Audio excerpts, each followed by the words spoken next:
Programa de capacitación permanente de la Corte Superior Nacional de Justicia Penal Especializada. Esta sesión 266 puede ser seguida a través de nuestras diversas plataformas: el canal Justicia TV, el aula virtual del Poder Judicial, la plataforma Zoom de la Academia de la Magistratura y nuestras redes sociales.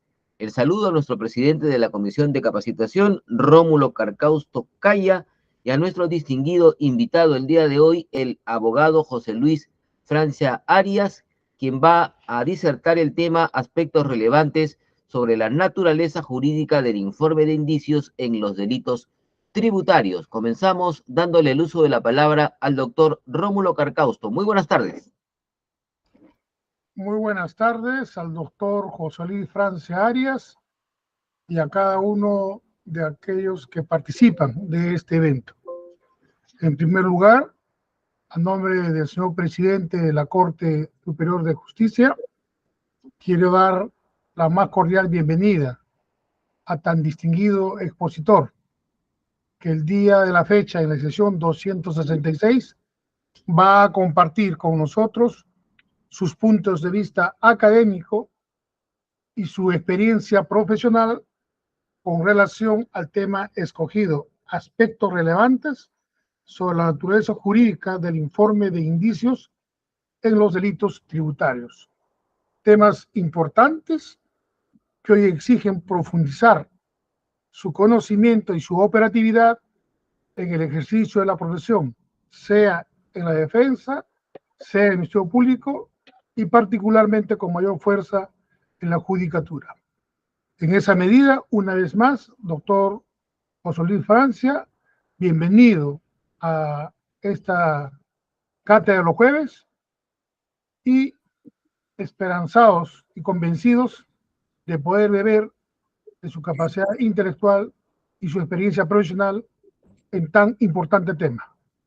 Muchas gracias. Muchas gracias, doctor Rómulo. Antes de comenzar con la exposición, rápidamente damos lectura a la hoja de vida. José Luis Francia Arias es abogado por la Universidad Nacional Mayor de San Marcos, con estudios de maestría y doctorado en esa misma Casa Superior de Estudios, profesor de Derecho Penal y Derecho Procesal Penal en la Universidad Nacional Federico Villarreal entre los años 2011 y 2018, secretario general del Grupo Peruano de Asociación Internacional de Derecho Penal entre el 2013 y 2016, y presidente de la Comisión Consultiva B de Derecho Penal del Colegio de Abogados de Lima en los años 2022 y 2023. Abogado incorporado al Colegio de Abogados de Lima desde el 10 de noviembre de 1989 y abogado en ejercicio desde esa misma fecha. Tiene una serie de amplias publicaciones, llámese artículos y llámese libros, así como también ha sido expositor en un sinnúmero de eventos académicos. Las muy buenas tardes a nuestro distinguido expositor, el abogado José Luis Francia Arias. Adelante, por favor. Muy buenas tardes a todos. En principio, agradecer a la Corte Penal Nacional por la invitación que nos han realizado y, lógicamente, en la persona del doctor Rómulo Carcausto, presidente de esta comisión académica, de esta Corte prestigiosa, sobre todo no solo por la calidad de los magistrados que lo componen, sino también por las decisiones que adoptan día a día y que ya lógicamente es de mucho conocimiento por parte de todos nosotros, los abogados en ejercicio. Muy bien, he decidido escoger un tema que es justamente algunos aspectos relevantes sobre el informe de indicios en los delitos tributarios, por dos razones. Primero, porque es un tema novedoso en una disciplina muy compleja. El derecho penal tributario es bastante complejo, hay que decirlo, y que efectivamente se necesita un desarrollo dogmático. Como voy a hacer seguramente referencia en el decurso de mi intervención, hay algunos temas que todavía no están agotados y necesitan un desarrollo justamente para lograr decisiones acorde a derecho. Lógicamente, esta disciplina ya ha tenido algunos pronunciamientos por parte de nuestra Suprema Corte, pero también, digamos, en el plano académico, si bien es cierto, nominativamente aparecen en los textos ya escritos, publicitados por tributaristas y por penalistas, no he podido, digamos, encontrar un desarrollo bastante desmenuzado de lo que significa y cuál es la repercusión de este importante, en este caso, examen de lo que realiza SUNAT para efectos de los delitos tributarios. En segundo lugar, justamente de lo que se trata, y esta es la finalidad de nuestra intervención, es de unificar criterios que por razones de especialidad se percibe, ¿no?, una suerte de divorcio entre nuestros colegas tributaristas que escriben en materia penal y de los abogados penalistas que también de alguna manera osan invadir este espacio del derecho tributario, porque lo he notado en alguna oportunidad, en algunas conversaciones con colegas tributaristas, cuando uno comienza a hablar sobre temas estrictamente tributarios, pues lógicamente hacen una mueca, una sonrisa, porque sienten que uno está invadiendo ese espacio que consideran un poco reservado para ellos. Pero a su vez esa misma sonrisa nosotros les devolvemos a ellos cuando comienzan a escribir temas ya de carácter penal, ¿no? Y he revisado la abundante bibliografía en materia de colegas tributaristas que han escrito derecho penal, lógicamente tratando de desarrollar los componentes de los tipos penales. Y lógicamente también allí se observa pues una suerte de divorcio en algunos conceptos. La idea justamente que me motiva a escoger este tema es buscar que esa suerte de divorcio o fisura o brecha se vaya de alguna manera cerrando y aproximando estas dos interesantes disciplinas que están íntimamente vinculados a partir de los delitos tributarios. Muy bien, entonces como una aproximación fijaremos algunos conceptos muy elementales, básicos, dada la naturaleza de nuestra exposición, pero adicionalmente imagino a la diversidad de personas que nos están viendo. Podríamos decir que, por ejemplo, los delitos tributarios, ya eso es una opinión bastante generalizada, podemos catalogarlo como la realización de varios actos o uno, ¿no?, que tengan por finalidad dejar de pagar en todo o en parte los tributos, ¿no?, que establecen las leyes, perjudicando esencialmente el sistema de recaudación de ingresos del Estado y la realización del gasto público, ¿no? Este concepto básico, por ejemplo, lo recogemos del profesor Bramón Arias, que va de la mano con el concepto también de bien jurídico que ya el Acuerdo Plenario 2 del año 2009, la Corte Suprema ha desarrollado. Lo dice, los delitos tributarios protegen la hacienda pública desde la perspectiva del interés del Estado y de la propia hacienda pública de que la carga tributaria se realice con los modos fijados en la ley. Es decir, la legitimidad en el cobro de los tributos, ¿no? Se protege en consecuencia el proceso de recaudación de ingresos y de distribución de los mismos en el gasto público. Claro, esta legitimidad que alude este acuerdo plenario y que efectivamente subyace al concepto de bien jurídico, hace de que nos hace diferenciar a lo que son las exacciones ilegales, es decir, aquellos tributos que son impuestos, ¿no?, tributos impuestos de manera, digamos, ilegal por parte de malos funcionarios, más allá de lo debido, en el caso de tributos que tengan un determinado monto, o de tributos inexistentes. ¿No es así? El delito de exacciones ilegales castiga eso. Y justamente como esa es la parte, el lado, digamos, la otra cara de la moneda, lo que tutela más bien, en este caso, el bien jurídico que subyace a los delitos tributarios, esa recaudación legal, legítima que tiene el Estado. Se ha advertido, ya un poco entrando en materia, en casos de delitos tributarios podemos advertir hay algunas modalidades que son fácilmente perceptibles, sobre todo en estas operaciones comerciales que generan el deber de tributar, de pagar los impuestos debidos. O una de las partes no participó en la operación, ¿no? Una de las partes no participa, o ambas partes sencillamente no participaron en la operación. Hay una operación total y absolutamente simulada, ¿no? O, en todo caso, el objeto materia de venta es inexistente o es distinto al declarado. Estas formas, estas modalidades defraudatorias se perciben en la mayoría de casos de delitos de fraude tributario. Pero como quiera que nuestro tema tiene que ver con un tema de acción penal, es decir, cómo vamos a perseguir este tipo de delitos, vamos a hacer referencia entonces a cómo se gesta este tema de un proceso penal por delito de defraudación tributaria. Puede iniciarse por denuncia de parte.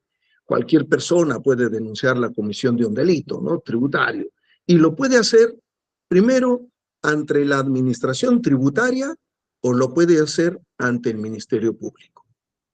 Si lo realiza dentro a la administración tributaria, el artículo 192 del Código Tributario establece claramente que sí, efectivamente cualquier ciudadano puede poner en conocimiento de una maniobra fraudulenta, ¿no?, de una maniobra mendaz capaz de buscar evadir el pago del impuesto. Pero también muchos ciudadanos van directamente al Ministerio Público y lo hacen en el entendido de que efectivamente el Ministerio Público es el encargado de perseguir el delito. Pero para esto también hay una normatividad interna dentro del Ministerio Público. Me refiero al reglamento sobre el procedimiento a seguir en las denuncias por delito tributario, que es la resolución de la Fiscalía de la Nación, número 1604 del año 2010. En el artículo 4 claramente dice, ¿no?, qué tipo de acciones, luego de eso, de recibir la denuncia, va a realizar, en este caso, el Ministerio Público. Pero vayamos por partes. En el caso de que la denuncia vaya a la administración tributaria, ¿cuáles son esas fuentes de denuncia que se realiza para poner en conocimiento de un delito de esta naturaleza? Ya decíamos que cualquier persona puede realizar una denuncia de parte, pero también el 192 del Código Tributario establece que los funcionarios o servidores, ¿no?, de la administración pública, ¿no?, que en el ejercicio de sus funciones tomen conocimiento de hechos vinculados a fraudes tributarios, lógicamente pondrán en conocimiento de sus superiores y luego, pues, lógicamente de la SUNAT para denunciar el hecho. Ahora, ¿qué sucede cuando son los propios funcionarios de la administración tributaria los que toman conocimiento? De ser el caso, lógicamente comunicarán inmediatamente a los superiores, pero además al Ministerio Público, sin que sea, dice la norma, requisito previo la culminación de la fiscalización o verificación. Es cierto, como ustedes saben, el tema de la fiscalización que realiza SUNAT a los contribuyentes lo hace de manera aleatoria, ¿no es así? Y a partir de ahí puede ser que en una de estas fiscalizaciones tomen conocimiento de manera inmediata de un hecho delictivo, fraudulento, para evitar el pago de impuestos. En ese caso, la norma establece que deben inmediatamente comunicarse al Ministerio Público, sin necesidad de que el procedimiento de fiscalización termine. Pero ojo, hasta ahí.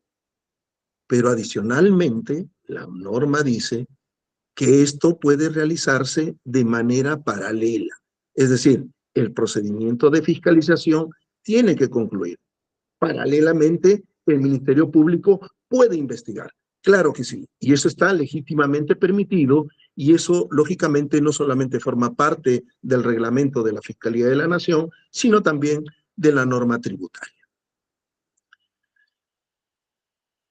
Entonces, cuando en el ejercicio de esta función fiscalizadora, la SUNAT detecte hechos que constituyan indicios de la comisión de delito, lógicamente, elaborará un informe de indicios, ¿no? La circular 019-2011 de SUNAT el numeral 5.1, efectivamente indica qué es lo que debe realizar, cuyo objetivo, en este caso, es establecer el procedimiento para la comunicación de los indicios de delito tributario al Ministerio Público y los lineamientos para la elaboración del informe de indicio. Muy bien, eso es en cuanto la denuncia se encarrile por la vía SUNAT. ¿Qué pasa cuando la denuncia va al Ministerio Público? Dice la propia circular que el fiscal, como corresponde, cuando recibe la denuncia de parte, dicta una disposición de diligencias preliminares. Muy bien, y a partir de ahí inicia las pesquisas preliminares. ¿Y por qué razón? Porque es el titular de la acción penal. Necesita realizar actos urgentes, como ustedes saben, en esta primera etapa del proceso penal, la Fiscalía de la Nación lo que hace es recaudar elementos de convicción y articular medidas urgentes. Pero para efectos de delitos tributarios, lo que necesita es, por ejemplo, identificar el tema de quién es el denunciado, las partes que denuncian, los hechos que son motivo de la denuncia, el tributo, el periodo en el que se habría producido la conducta delictiva, pero también, lógicamente, si se trata de personas jurídicas a quienes están denunciando, mejor dicho, a representantes legales de personas jurídicas, lógicamente el Ministerio Público tendrá que oficiar no solamente a RENIEC, sino también al Registro Público, a las centrales de riesgo, etcétera, un poco para ir armando un pequeño expediente, ¿no?, dentro de las diligencias preliminares. Y luego, ¿qué hace? ¿Qué hace el Ministerio Público? Dice este informe, este reglamento interno de la Fiscalía de la Nación, tiene que sacar copias y derivar a la SUNAT, con la finalidad de que emitan un informe motivado o de indicios de delito tributario. Eso aparece en el artículo 8 del reglamento de la Fiscalía de la Nación. Como pueden ver, señores, en cualquiera de los dos casos, tanto si la denuncia penal se encarrila por el lado de la SUNAT o en el caso de que vaya directamente a la Fiscalía, siempre nos derivan a un pronunciamiento previo de la autoridad administrativa. ¿Y quién es esa autoridad administrativa? La SUNAT. Ahora, si es que el Ministerio Público le solicita, señores, hemos recibido una denuncia, realicen ustedes el informe de indicios, ¿será vinculante para la SUNAT? Es decir, la SUNAT dirá, efectivamente, el Ministerio Público nos está pidiendo un informe y hay que entregarle un informe de esa naturaleza. Claro que no. ¿Por qué razón? Por un tema de autonomía.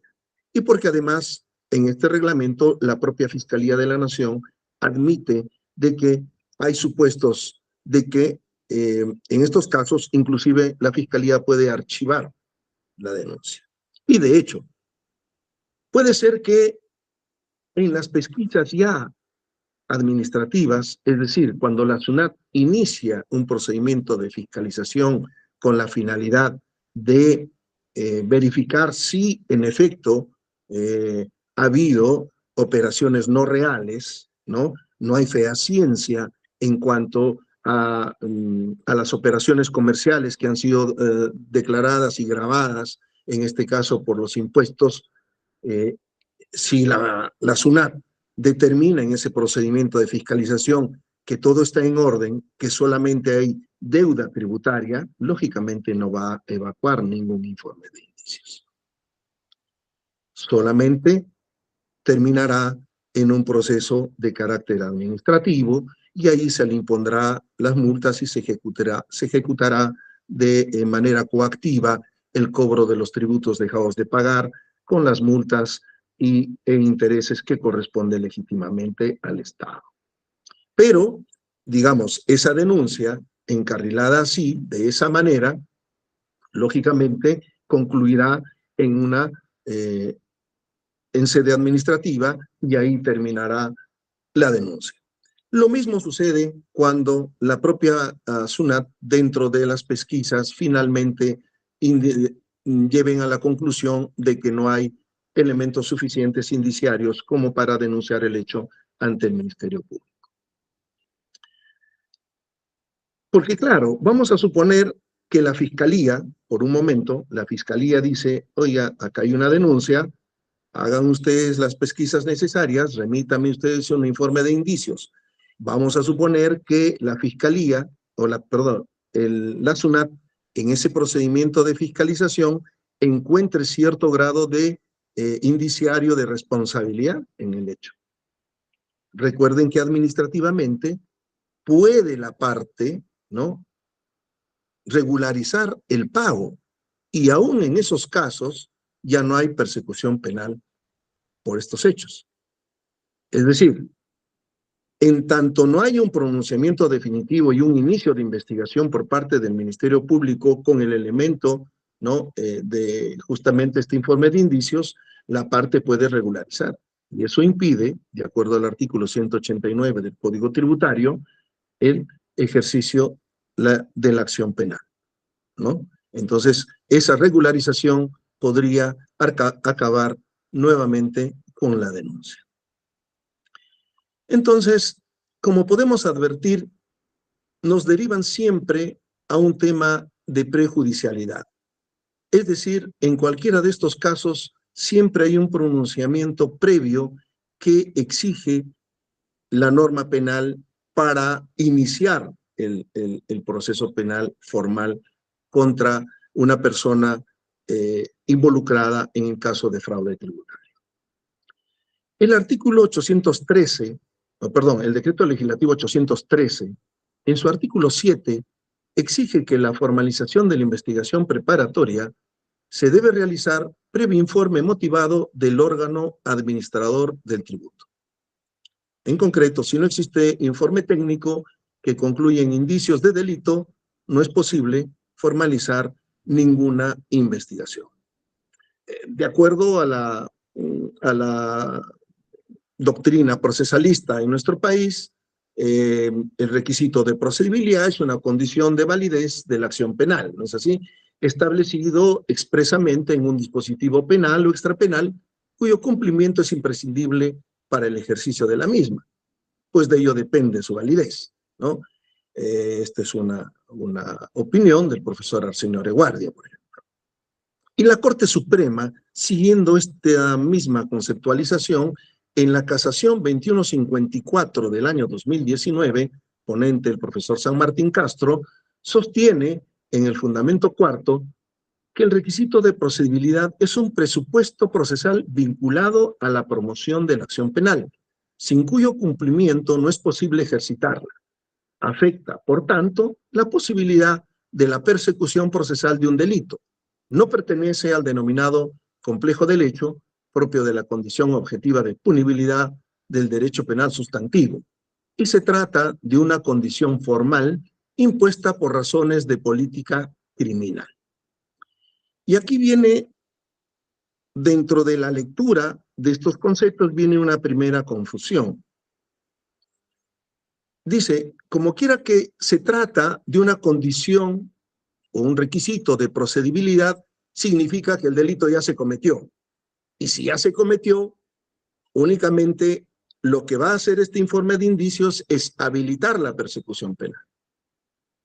Desde esta errónea lectura que se ha realizado, por ejemplo, el proyecto del congresista Bermejo del año 2022, me refiero al proyecto de ley 3855, dice, ¿para qué vamos a digamos, de alguna manera, someternos a lo que diga la SUNAT? Si la Fiscalía está en condiciones de realizar este informe de indicios, si solamente es un mero requisito de procedibilidad, hay que prescindir de ello de tal manera que sea, en este caso, un perito contable quien realice las pesquisas necesarias en cuanto se refiere al tema del pago de impuesto evitado cancelar de manera fraudulenta, etcétera, y busquemos que sea el Ministerio Público que se encargue de perseguir el delito. Prescindamos de él. Pero lógicamente, este punto de vista no es de recibo. ¿Por qué razones? Porque en principio hay una competencia exclusiva y excluyente de la SUNAT, de la Superintendencia Nacional de Administración Tributarias, para efectos de la determinación de la deuda tributaria. Solamente, y por razones de carácter legislativo, porque así está normado, es de competencia del órgano de administración tributaria de que solo este órgano de administración tributaria sea el encargado del proceso de fiscalización, por ejemplo, ¿no? El artículo 62 claramente sostiene de que solo la administración tributaria tiene la capacidad de fiscalizar, no otro. Y la determinación de la deuda tributaria, lógicamente, también está reservado para este órgano de la administración. Es decir, un perito no podría finalmente, ¿no?, determinar la deuda tributaria. En el proceso, durante el proceso penal, con el informe de indicios sí se puede modificar, claro que sí. El perito puede objetar, discutir el informe de indicios, por supuesto que sí, pero eso no significa que el perito sí tenga la potestad de determinar la deuda tributaria, que por razones de especialidad, si no, no existiría el derecho tributario, está reservado únicamente para la administración tributaria. Entonces, esta prejudicialidad de lo que significa el informe de indicios para efectos de la persecución penal en los delitos tributarios ha generado pues este nivel de confusión. Felizmente estos conceptos, que son importantes decirlo, porque también hay proyectos de ley de esta naturaleza que en esta tribuna lógicamente se pueden discutir. Por eso es que nosotros ponemos esto como un ejemplo de cómo es que se puede tergiversar la importancia del informe de indicios. Bien, ¿y cuál es esa importancia precisamente de este informe de indicios? En principio, este informe de indicios refleja una relación jurídico-administrativa de la ley penal tributaria. Claro, ya hay opinión unánime en la doctrina, en la jurisprudencia, de que los delitos tributarios esencialmente son tipos penales en blanco, que hay que llenar el contenido normativo de los elementos del tipo penal recurriendo a los conceptos de carácter administrativo tributario. Por esa razón. Porque en el fondo la infracción administrativa tributaria y la infracción penal tributaria, es decir, los delitos tributarios, tienen un sustrato común, ¿no? Es decir, la afectación al pago del tributo. Lo que sucede es que si es en sede administrativa, lógicamente es únicamente de manera formal, mientras que para efectos de convertirse en hecho delictivo, no solamente es el elemento subjetivo de lo que es el dolo, sino adicionalmente las maniobras fraudulentas que aparecen redactadas en el tipo penal respectivo del delito de defraudación tributaria. Por consiguiente, ¿no?, es necesario, de todas maneras, hay una interdependencia entre estas dos disciplinas para efectos de conocer el contenido. Y por eso es que es el informe motivado, y también lo ha sostenido la Corte Suprema en el recurso de nulidad 2740-2017, Lima, dice, en ese informe, como quedó anotado, se precisó en atención a las indagaciones del órgano administrador del tributo en qué consistía la conducta delictiva resaltada, quiénes estaban vinculados en su comisión y a la vez se fijó el perjuicio tributario. Como podrán advertir, en esta decisión de la Corte Suprema, que además, digamos, es de dominio en cuanto se refiere a la doctrina nacional, sobre todo a la doctrina tributaria, es importante sostener lo siguiente. Primero, dice la Corte Suprema, porque se identifica quiénes pueden ser los presuntos responsables. Es decir, en este procedimiento de fiscalización y luego en el informe de indicios se va a identificar al presunto autor.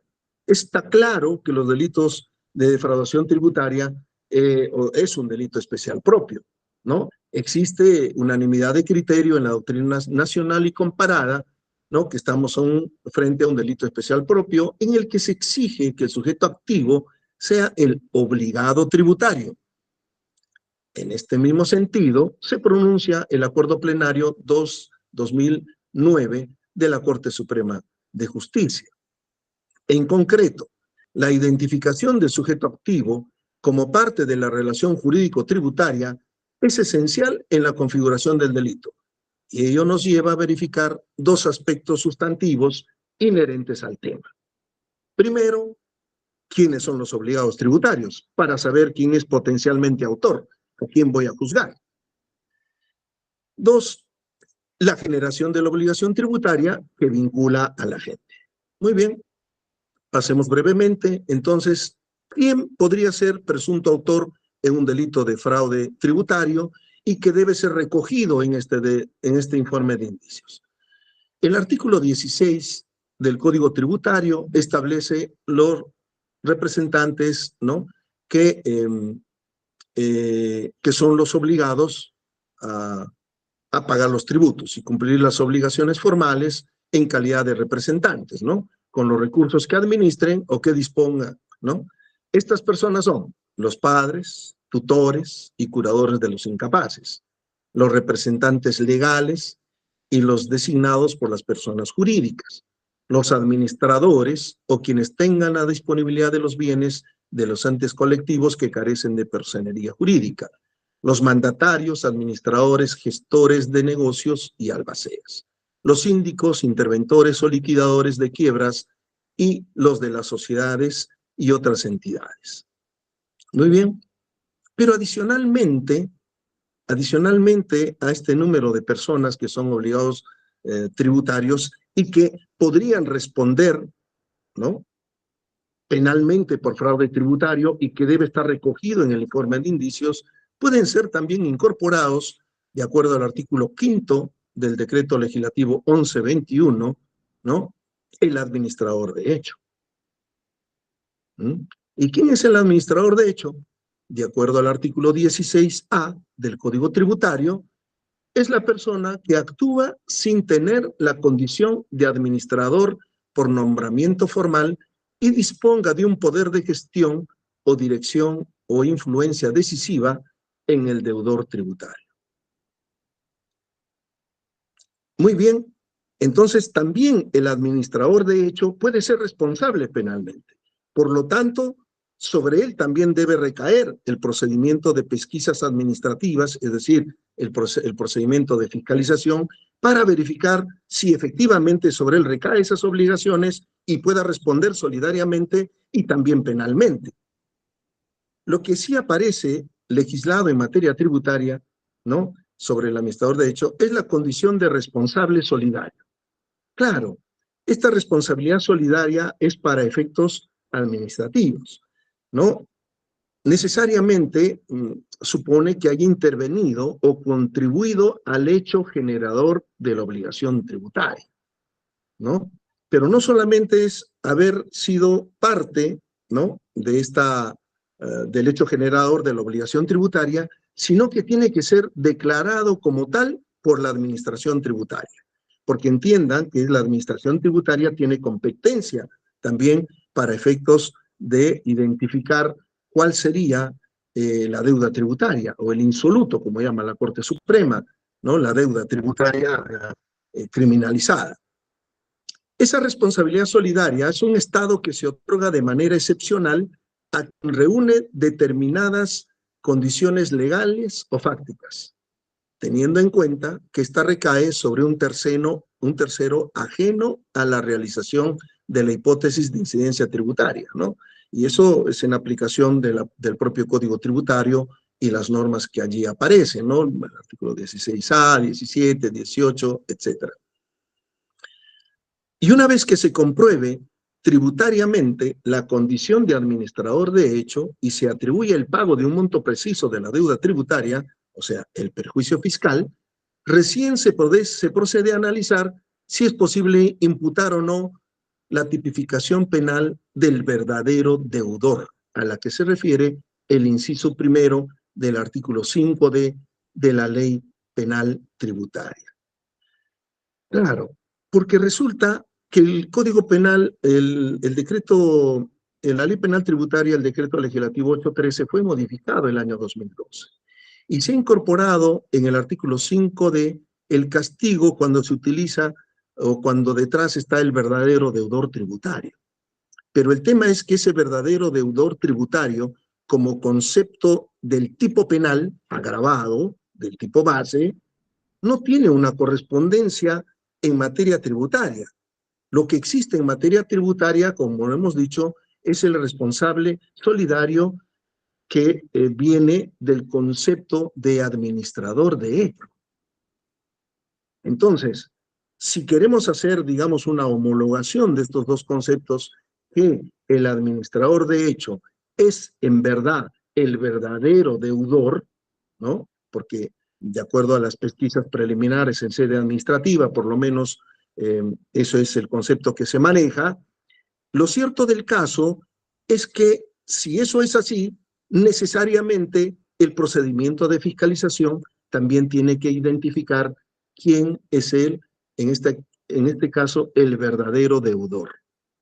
¿Puede estar reservado a la fiscalía eso? Claro, unos podrían decir, claro, porque la fiscalía va a identificar quién es el autor y el grado de participación, si hay cómplices primarios, secundarios, instigadores. En un principio, eso es correcto.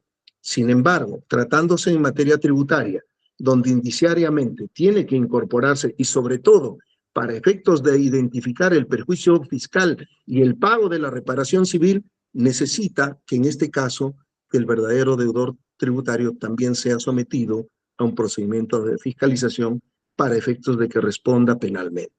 Porque si no, vamos a tener un divorcio, un concepto, en este caso, desde el agravante del Código Penal, pero sin embargo, me refiero al agravante del Decreto Legislativo 813, sin embargo, no va a haber una correspondencia en materia de carácter administrativo tributario. Respecto de los autores y cómplices, perdón, de los cómplices primario, secundario, instigación, eso sí corresponde estrictamente a competencia de la Fiscalía. ¿Y por qué? Claro, porque en el caso de la administración tributaria, ellos identifican al obligado tributario, o sea, al presunto autor. El tema de la complicidad, eso corresponde estrictamente a sede penal. El fiscal lo puede hacer. Puede identificar quiénes son los cómplices, quiénes han facilitado, qué sé yo, las facturas, quiénes han contribuido para efectos de introducir información falsa en la clave SOL, etcétera.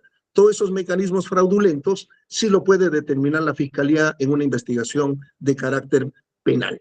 Eso sí es competencia exclusivamente penal. Pero lo otro, la identificación, ¿no? Como elemento indiciario de lo que son los obligados tributarios, eso sí corresponde a lo que significa la competencia de la administración tributaria. Bien, y decíamos también que un segundo aspecto, no solamente respecto de la autoría, es el tema de la generación de la obligación tributaria como requisito de imputación penal. Claro, la exigencia normativa, nuevamente aquí pasamos al concepto de tipo penal en blanco que reúne las características de estos tipos penales, la exigencia normativa de definir una deuda tributaria. Para satisfacer la exigencia de tipicidad del elemento objetivo, deja de pagar en todo o en parte los tributos, es necesario que exista una deuda tributaria imputable al sujeto activo, conforme al inciso B del artículo 59 del Código Tributario. Para determinar la obligación tributaria, la administración tributaria verifica la realización del hecho generador de la obligación tributaria, identifica al autor, al deudor tributario, señala la base imponible y la cuantía del tributo. Y el artículo 61 agrega que la determinación de la obligación tributaria efectuada por el deudor tributario está sujeta a fiscalización o verificación por la administración tributaria, lo que podrá modificarla cuando constate la omisión o inexactitud en la información proporcionada, emitiendo la resolución de determinación, orden de pago o resolución de multa. Por consiguiente, solo es posible imputar un hecho delictivo si es que existe una deuda tributaria como consecuencia de un procedimiento de fiscalización.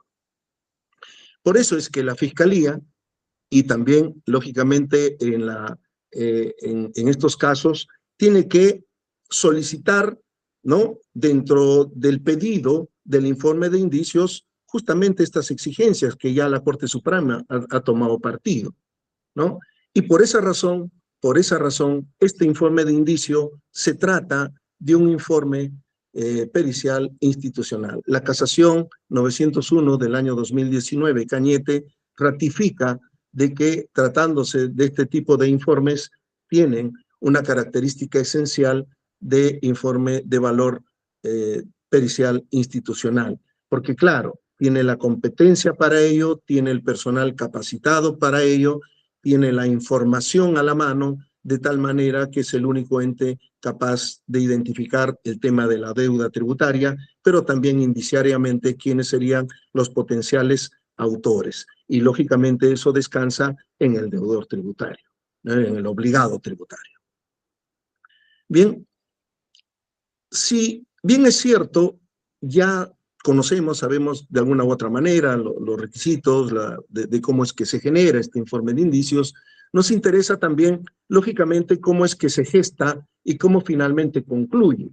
El artículo 192 del Código Tributario establece que si hay indicios en un procedimiento de fiscalización, inclusive se puede suspender, ¿no? Ya habíamos dicho esto, pero que sin renunciar a ello, porque en este caso la propia norma establece que si se realiza una investigación paralela, se suspende, pero eso no quiere decir que no continúe.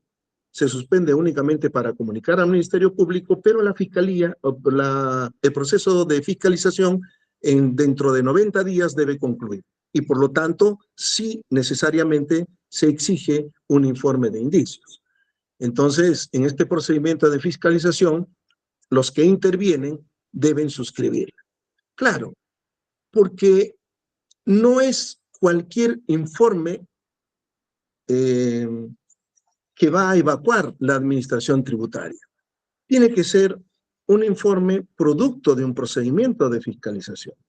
Pero además, dice el numeral 7.1 de la circular 019-2011 SUNAT, el informe motivado a que se refiere el artículo 7 de la Ley Penal Tributaria, Decreto Legislativo 813, tiene el valor de pericia de parte, dice, pues ya se ha modificado, ahora es una pericia institucional, de conformidad con lo dispuesto por el artículo 194 del Código Tributario. Se denomina informe de indicio de delito tributario y, de ser el caso, ampliación del informe de indicios de delito tributario. Es decir, no puede ser cualquier informe técnico, no puede ser una opinión de algún auditor, tiene que ser un informe, como dice su propio reglamento interno, que indique claramente que sea un informe de indicios de delito tributario. Pero como consecuencia de un procedimiento de fiscalización.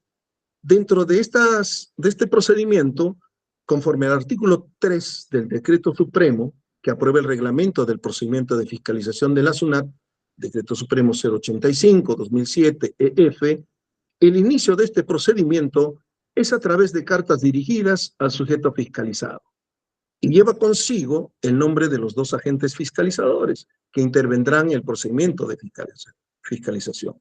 Según estas reglas, ellos son los únicos autorizados por ley para suscribir toda la documentación a la finalización de este procedimiento.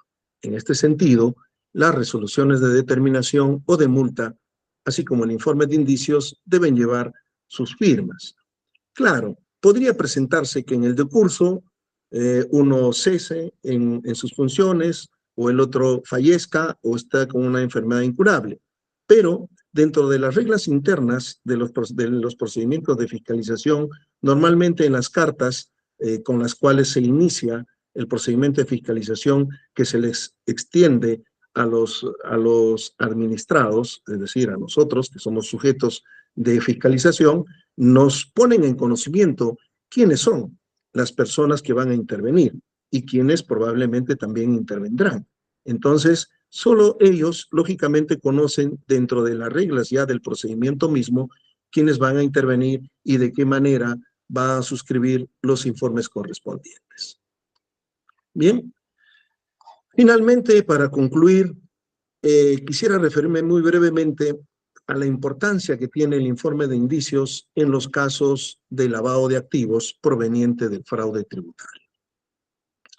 Claro, ¿qué cosa es lo que se lava en el delito de lavado de activos proveniente del fraude tributario? La Corte Suprema ya ha sostenido que es el insoluto, es decir, ese monto que es lo que efectivamente ha dejado de pagar por maniobras fraudulentas el sujeto activo del delito de fraude tributario, ¿no? Sin las multas, intereses, etcétera. Únicamente el insoluto, es decir, cuánto es la deuda. Eso es lo lavable, porque lógicamente a partir de ahí se va a identificar que ese dinero, normalmente, porque son activos, esencialmente dinero en los casos de fraude tributario, ese dinero va a ser lavado. Sin embargo, hay una dificultad de identificar la cuota defraudada en los casos del delito de lavado de activos proveniente del fraude tributario. Un aspecto crítico que es objeto de serias discusiones es cómo identificar el patrimonio ilícito de lícitamente obtenido. Porque a diferencia de otros delitos de lavado de activos proveniente de tráfico de drogas, de secuestro, del robo, extorsiones, etcétera, hay claramente el 100% de esa actividad generadora de activos ilícitos está contaminado. Pero en el tema del fraude tributario, lavado de activos proveniente de fraude tributario, ojo, es dinero producto de actividad lícita, actividad que ha sido generada lícitamente a través de transacciones comerciales, de operaciones total y absolutamente legítimas, pero que en un determinado momento una porción, una fracción de esos ingresos lícitos ha sido contaminado a partir precisamente de lo que supone maniobras fraudulentas para dejar de pagar los impuestos, ¿no? Entonces, en estos casos, ¿cómo separar? Es un tema complicado. Sin embargo, es importante identificar algunos aspectos. Primero, el momento de contaminación. Un primer momento identificable es el vencimiento del plazo impugnatorio. Si hay, por ejemplo, un procedimiento de fiscalización y hay un resultado ya de la administración tributaria, pues lógicamente el vencimiento del plazo impugnatorio acreditará que justamente lo que dice SUNAT es lo que va a ser objeto de lavado. La deuda tributaria puede ser impugnada por diversas razones, entre otras, excesos en los montos imponibles como deuda o por la deficiencia de los propios funcionarios, ¿no? Por ejemplo, un tema de incompetencia en el procedimiento de fiscalización. De acuerdo al derecho tributario, las resoluciones de determinación pueden ser susceptibles de impugnación y en tanto no sean resueltas todas las cuestiones, no podrá inferirse cuota defraudada. Y de hecho, la Corte Suprema también, en algún caso muy puntual, ha sostenido de que las decisiones finales administrativas del Tribunal Fiscal, si ha modificado sustancialmente la deuda tributaria, pues tiene que cambiar. Y si cambia, tiene repercusión en el proceso penal mismo. Ahora, las impugnaciones no solo se realizan en sede administrativa, sino también son pasibles de recurrir ante la autoridad judicial, ¿no? Que en nuestro medio es la vía contenciosa administrativa. Inclusive para un sector de la doctrina sostiene de que no habrá cuota defraudada si es que esencialmente no se ha culminado ese proceso judicial contencioso administrativo. Lógicamente son opiniones que están plasmadas en la doctrina nacional, sin embargo, para nosotros eso sería más bien un supuesto exagerado de exigencia para efectos de no perseguir casos de lavado de activos donde efectivamente ya en materia administrativa ha concluido. Ahora, si el proceso judicial culmina, ¿no?, eliminando, diluyendo esa deuda tributaria, lógicamente tendrá incidencia en el tema penal. Pero no podemos esperar, ¿no?, desde una perspectiva garantista tampoco, de que termine todavía, no concluya un procedimiento contencioso administrativo para identificar cuota defraudada.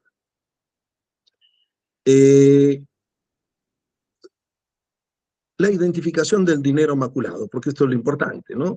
Hay dos supuestos diferenciados que deben analizarse. casos en que no ha prescrito la determinación de la deuda tributaria, ¿no? El caso de la sentencia judicial sobre fraude tributario. En este supuesto no hay mayor discusión, ¿no? Si hay una sentencia judicial sobre fraude tributario, ¿no? Dado que en sede judicial se determinó concluyentemente el perjuicio fiscal y la identificación de la cuota defraudada, pues allí no hay mayor discusión. El delito de lavado de activos tendrá su plena autonomía para efectos de castigar a esta persona que ha utilizado o insertado en el sistema económico dinero de fuente ilícita. Puede haber un segundo caso de procesos en trámite por fraude tributario, ¿no? Que a su vez está en trámite. En este caso, la autonomía del lavado de activos permite que se investigue y procese al obligado tributario, pues un elemento esencial para estos casos es justamente el informe de indicios. Es decir, el informe de indicios es un elemento sustancial para perseguir penalmente a una persona por lavado de activos, porque ya indiciariamente existe, ¿no? Elementos suficientes como para efectos de llevar adelante un proceso por lavado de activos proveniente del fraude tributario. Pero ¿qué pasa si es que se produce una mezcla? Lógicamente, en estos casos habrá una suerte de manejo ya a nivel de pericial para efectos de deslindar qué cosa es lo lícito y qué cosa es lo ilícito. ¿Y qué sucede en los casos en que la deuda tributaria ha prescrito, por ejemplo, ¿no? El punto de inicio es el artículo 7, que exige de la ley penal tributaria, ¿no? Que exige que el proceso penal por fraude tributario debe constar con un informe motivado o informe de indicios, como ya lo hemos dicho. Sin este documento no es posible formalizar la denuncia ante el órgano jurisdiccional y atendiendo a esta obligatoriedad, la Fiscalía Tributaria archiva cada día innúmeros casos cuando su investigación preliminar no cuenta con tal exigencia. Y el proyecto Bermejo claramente menciona, ¿no?, que muchas denuncias que van a la Fiscalía terminan archivándose. Dice de 40 casos, 11 solamente pasan al Poder Judicial, lo que significa que por lo menos un poco más de la mitad quedan archivados. ¿Y por qué? Porque no hay informe de indicios de delito tributario. Debido a que la potestad de determinación de deuda tributaria, que es base para saber si hay indicios de delito, descansa en el órgano recaudador de tributos y que esta habilitación es perentoria, vencido el plazo, no existe forma de contar con el elemento esencial que nos proporcionaría el indicio de la cuota defraudada y luego de ello el indicio de lavado de activos. Por fuerza del derecho tributario y la regulación previa al proceso penal, en este caso específico, la prescripción ha de entenderse de naturaleza material o sustantiva.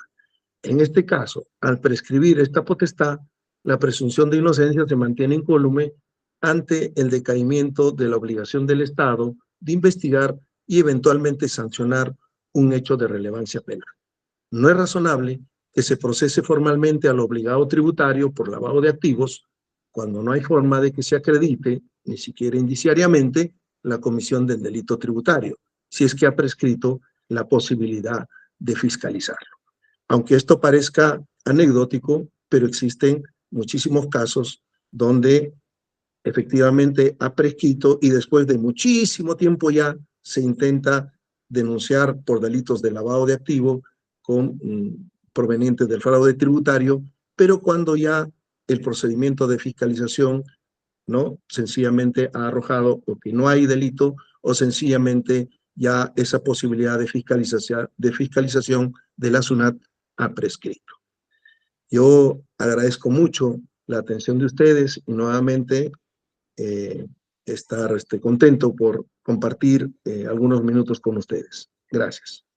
Muchas gracias por su participación al abogado José Luis Francia Arias, a quien le solicitamos conocer la palabra clave de nuestra sesión 266. Nuestros seguidores están atentos, escuchando cuál es esa palabra clave, por favor. Prejudicialidad. Prejudicialidad. Esa es la palabra clave de esta sesión. Prejudicialidad. Se activará un enlace para que ustedes puedan registrarla por los próximos 5 minutos. Mientras eso ocurre, los comentarios del doctor Rómulo Carcausto Caya. Adelante, por favor. Bueno, más que comentarios, lo que quiero es resaltar la brillante exposición de nuestro ponente, que nos ha llevado muy hábil, disciplinada y ordenadamente a ver un panorama de lo que tiene que ver los delitos tributarios y particularmente lo que se llama el requisito de procedibilidad que se acciona en la entidad administrativa.